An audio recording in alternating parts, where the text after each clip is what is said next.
ain't no escaping it.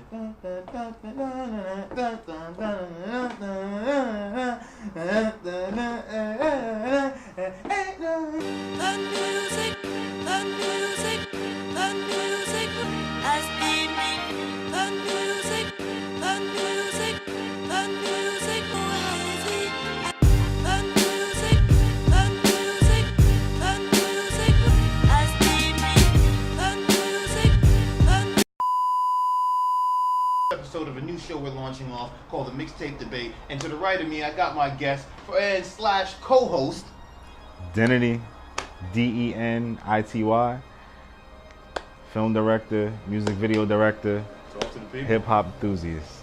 There we go, there we go. And on today's show, the Hip Hop Debate, we're going to be breaking down a few things over hip hop. So anyone 25 or older are going to really appreciate this episode and the content that we're going to be bringing, and you know, a little bit of delivery. But we're going to be discussing today which year had the better albums for hip hop. Was it 1998 hip hop or 1999 hip hop? So on this episode, I'm going to be holding it down for the 1999 crew and representing why these years and this album, the products of work, represented the better half of hip hop or a more constructive year of hip hop. While my brother Denity to the right of me is going to be showing us why 1998 man, is one of the favorite years of choice. So we're going to kick it off from here as far as with the top albums, because we have on the side of us our reference screen. We're going to have that shown above or somewhere on the side or in the backdrop so you guys can follow along with us. But point to be said is, when we compare the albums from 98 to 99, from right off the bat, some of the top notable albums that released in 1999 that were my personal favorites were the Redman and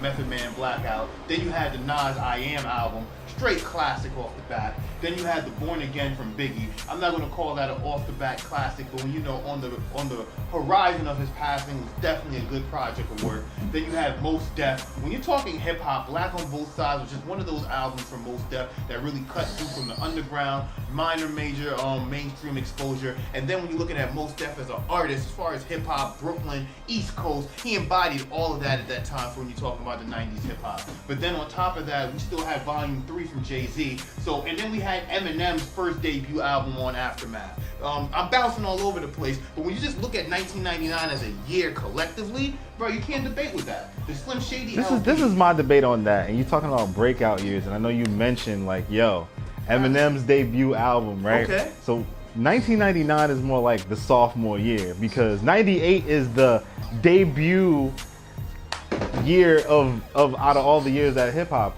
We debuted Lauryn Hill debut album, DMX debut album, and sophomore album came out in that year. Solid. Big Pun debut album.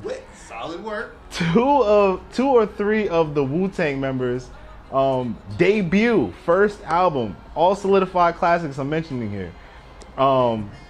And those are compared to one.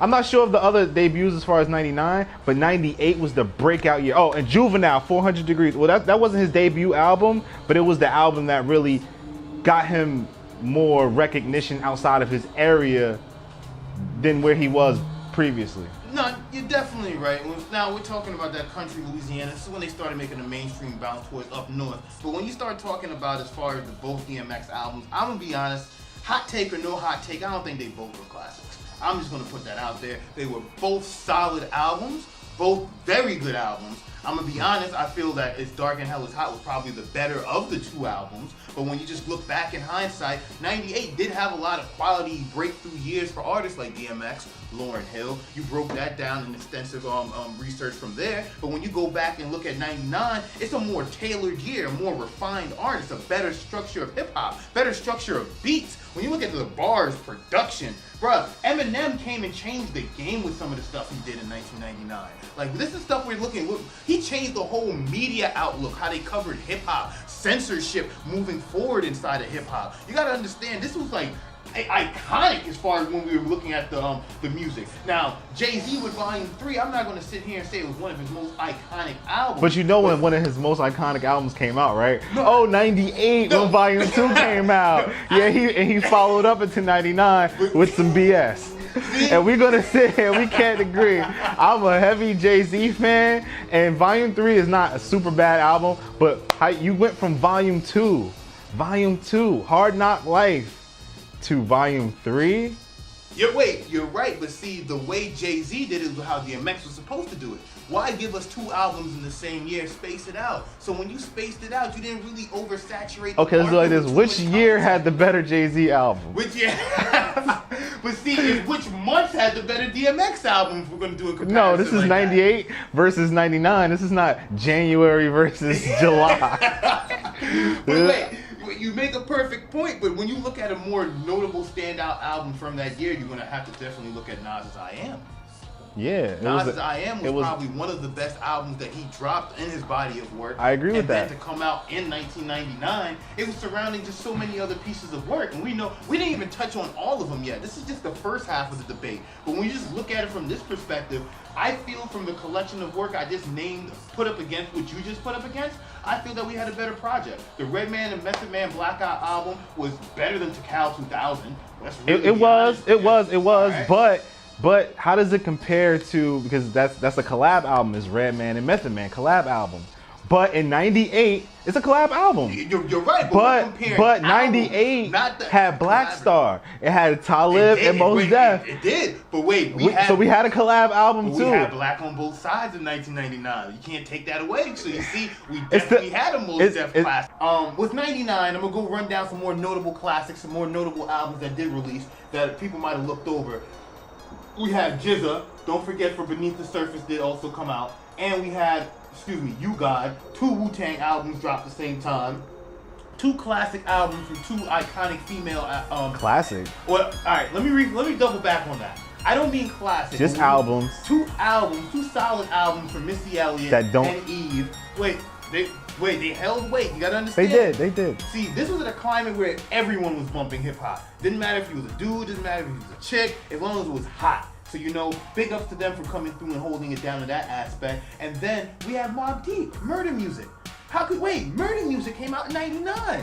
Bro, you can give me any Jay-Z, any freaking DMX album. You're not holding up to Nas's I Am. What? Murder Music. Bro, I'm telling you, yeah. We had Redman, who's super iconic. Doc's the Name, one of his most iconic albums ever. Then we had one of the best, and that actually came out in the same year as Big Pun Capital Punishment, Don Cartagena. All Terror Squad. All to my Spanish artists, and my Spanish and the Spanish fans, you know what I'm saying?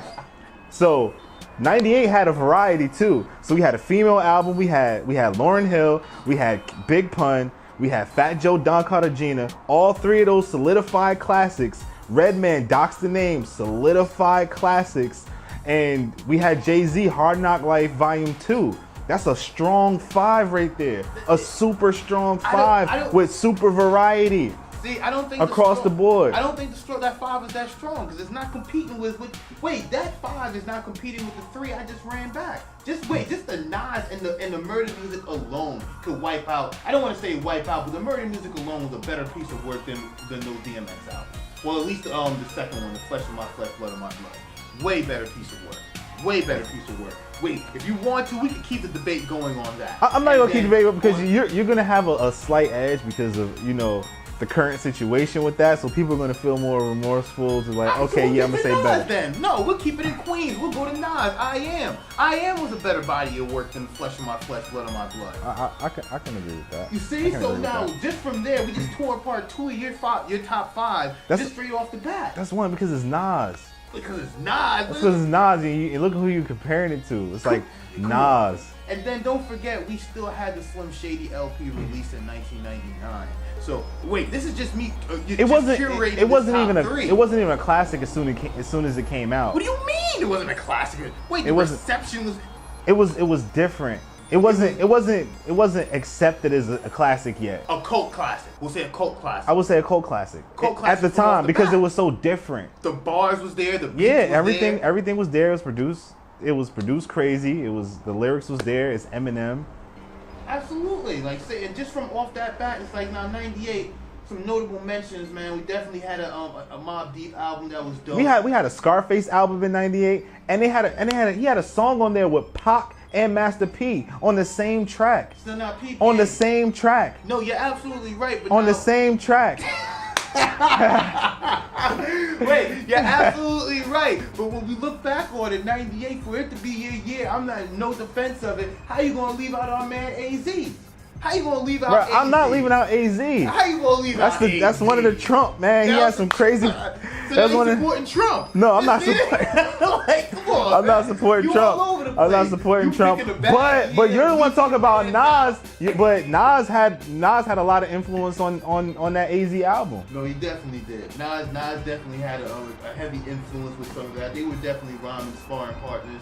But you know, oh my God. Yeah, Pieces of a Man, AZ, crazy classic. Crazy classic. And don't forget the Goody Mob album. Can't forget the Goody Mob. You get what I'm saying? I'm not gonna sit here and make it seem like I was tailored to the Goody Mob movement when it was moving, but I acknowledge a classic and a solid body of work. But therefore, it doesn't compete with some of the albums that was releasing in '99. I'm only giving credible mentions. So when we look back on the original topic, 98 versus 99, I'm sorry. I think 99 wins in the I think 99 doesn't, because 98 gave us debuts from more artists. It gave us Big Pun. So which one do you feel was So are you saying that Pun's album was not better than Eminem's Slim Shady LP? Capital Punishment. No! Are you...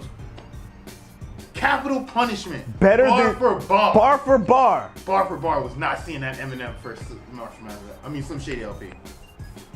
Was not. Wait, the fact that you believe you're saying that Big Pun's debut album, Capital Punishment, was not better than Slim Shady LP. The bars was better. The beats was better. What? The lyric, bro, do you hear what you're saying? Yes, I hear what I'm saying. Bro, the Capital Punishment was a solid piece of work, but we're not comparing it to that Marshmallow. We're comparing it by year, and Big Pun's debut album came out in '98, and Slim Shady's came out in '99. So we're comparing it to the impact it had when it came out that year, or just as far as a body of work? Yes, and the impact that it had. No, Eminem. They're both. The thing that makes it both dope is that Eminem was a white artist, and he made groundbreaking.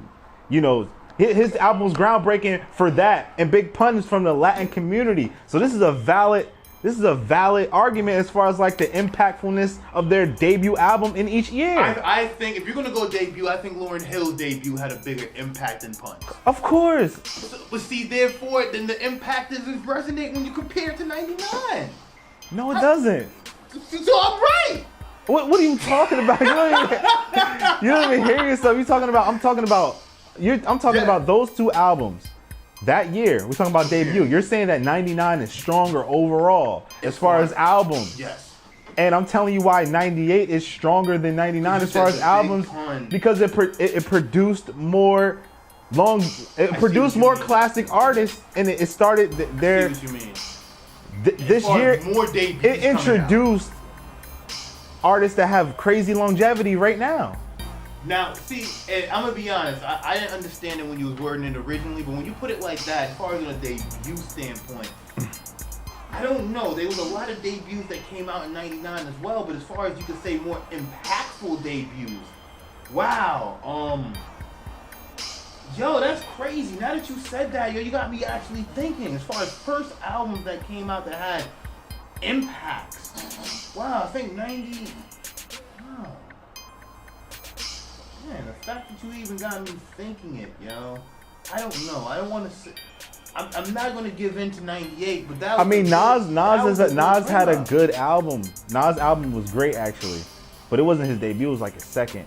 I think that Eve album was even her debut. Yeah, but it was in '99. But if you compare her debut to say like a Lauryn Hill, it wasn't that. You can't even.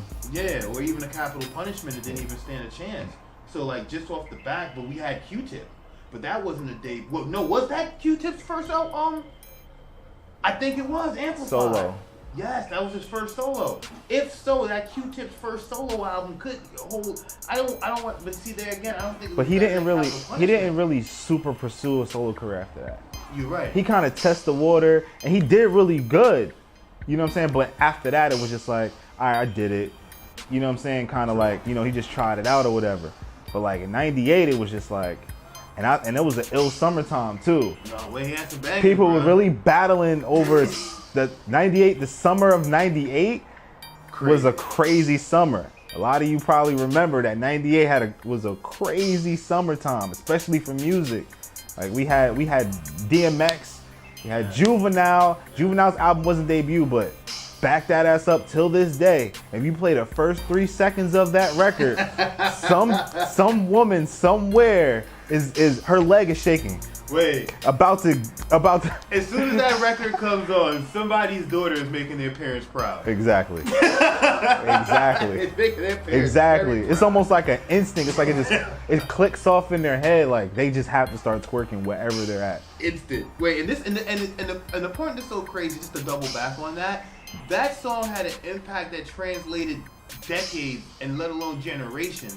Because if you really think about it, Back That Ass Up came out before twerking was even a phrase.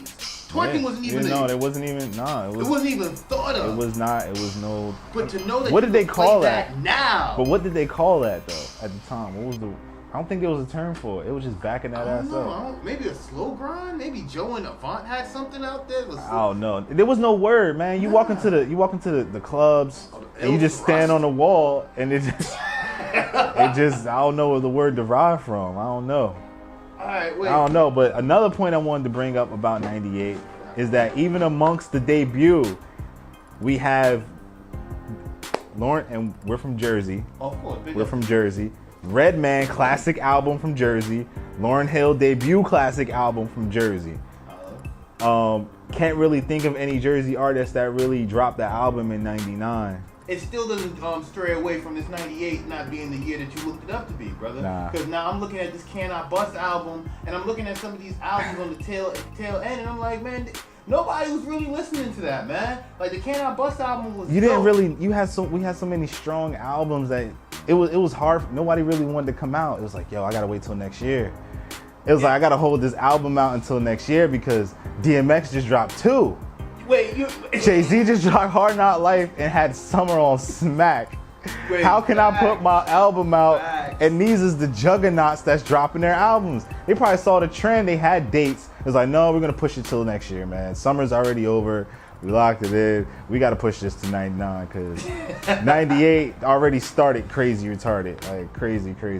And the singles were just, like I said, like a lot of the singles that came out in 98 still play on the radio this day. Not saying that 99 don't have none of those records, but like I said, like even 100 years from now, if somebody plays Back That Ass Up, people gonna be twerking. No, absolutely. Without a reasonable doubt. And then when you put it like that, it's like they both years, you know, for the sake of the debate, both years were great years for hip hop. So we're not trying to divide or trying to say who was better per year. Well, maybe there were better albums from artists per year. Shout out. And it's by opinion too, because some of these are like, yo, like how they not mention this album? How y'all didn't mention that album? And it's like, yo, I'm gonna keep it about. I didn't listen to every single album that came out that year. You know what I'm saying? Everybody. You know, that's everybody didn't listen. Like if there's 20 albums that came out that year, nobody listened to all 20 albums. You know what I'm saying? I went out and bought the ones that I actually really was looking forward to. And I used to anticipate them like a new game coming out. And you just go there, wait on the line. You didn't want your tape, your CD. And that's back when they used to release singles on CD. Like you could buy a CD and they'll have 2 records on it, the clean and the dirty version of the record. Remember that? Yeah. Taking it back. But yo, it's with that on a note like that, I'm gonna be honest, to finish strong, because you know we always gotta finish the show strong. And if you guys enjoy the show, we appreciate that. Please reach out to us on Twitter. We're gonna have the Twitter handles down there at the bottom. Reach out to us on Instagram and drop your comments down below for what we should tackle next, where we messed up, what we missed, or what we should do better. I do know. I don't mean to cut you off, but there's one that I definitely did miss. It's like. And that's, you know what I'm saying, it was one artist that dropped that year. It's not a debut album, but Busta Rhymes, iconic, dropped the album that year. And he had an iconic record on there. And as a director, the video for this particular song that he did with Janet Jackson was game-changing. And from a director's perspective, watching that at the time, not doing videos, is like, oh wow. But now actually, you know, getting into videos and being a film director, seeing the technical aspect of how it got put together now, it's like, wow, that video was crazy ahead of its time. That record even is almost like ahead of its time. Like Busta was really like, I don't even know how I forgot about that, but that record is like, yo, The album was good, but that record really like took it way to the next level visually, and just you know, audio wise, like sound wise, it was just crazy. Hype Williams back when videos cost arms and legs. Crazy amount of bread. Where video budgets was a badge of honor. Yeah. Let's look at it like that. Yeah, I wish the budgets were like that now. Well, let's do a quick wrap. What's your top 5 albums from '98 if you have to choose something right now? My top 5 from '98, after going through the debate, I would have to say it's not gonna be in no particular order. I'm gonna say It's Dark as Hell is Hot, DMX. He's one of my favorite artists anyway. I'm gonna say Jay-Z, Hard Knock Life. I'm gonna say Lauryn Hill, Miseducation. I'm gonna say Big Pun, Capital Punishment. And my 5th one, I'm gonna say probably Fat Joe, Don Cartagena, because I actually went to the store and bought that on cassette. So I ain't even gonna front to you. Due to the low amount of brain cells that I've acquired throughout the years, I had to go back and reference search what I just spoke about. But throughout that reference search, I'm not going to double back on anything I did say, but I want to give a notable mention to the Dr. Dre 2001 that did release in 1999, because that was definitely in my top 5. I'm mad I forgot it, but damn, when that joint came out, it was in full repeat. Oh, full repeat. That whole should have heard album. That everywhere. It wasn't going nowhere. It was a good year for '98 and '99 as far as like West Coast and East Coast and down south, all full circle. True indeed. All full circle. Even I don't even know how I couldn't forget this. Outkast album that had Rosa Parks on it came out in '98 too. So. You know, down south had it on lock, because I remember when that Rosa Parks video came out. And East Coast had it on lock, and West Coast had it on lock, and all three, you know what I'm saying, areas just and everywhere in between, you know what I'm saying. But those 3 corners of the map, it was just a great year that summer, like that '98 summer. '98 summer was wild. Like, and it's crazy, if you wasn't there to grow up for the '98 summer, take this video, listen to these songs, and it could help you paint a picture for what we was living, or at least enjoying then. Yeah. But to give you a quick top 5, it'd be Dr. Dre 2001, definitely that Violator album, definitely that Mos Def, Black on Both Sides, that Marshall Mathers LP, and Not Marshall Mathers LP. Oh, the Slim Shady. My bad. Slim Shady. Marshall Mathers came out the year after. That's my bad. The Slim Shady LP. And my final one, bruh. I'm sorry I had to go down the list for this, but I can't forget my man Nas. I Am, because I deeply apologize, because when we look back on it, we're trying our best to do this off head, but it was like probably 40 plus albums that dropped each per year, man. Yeah. And this is just talking hip hop, and somehow TLC got sunk into the 99 list, but if we was to even mention R&B, we could probably even looking at probably somewhere in the 50s to 60s. But and this is all personal preference too, like, absolutely. You know what I'm saying, like this is my personal favorites of '98. You know what I'm saying? You guys are gonna have your own. If I missed any albums that were your favorite in that year, definitely mention that in the comments. Let us know what your top 5 albums were of '98 and '99. Leave those in the comments. Your favorite artists were, even your favorite songs from those albums, because it may have been some that we didn't get a chance to listen to, and we definitely want to be exposed to. And it may even change my perception of how I feel towards his '99 list or his towards '98 list. You know what I'm saying? Vice versa. But at the end of the day, you know what I'm saying? I think '98 won. You let us know who won, who you feel as though won out of the year. Which one is not win, but what was your favorite year of hip hop, '98 or '99? You already know the deal, man. Until next time, hit the like button, subscribe, and don't forget, keep your eye out for Daily Heat Check. More comments and more content. Keep it coming. And for that note, we out.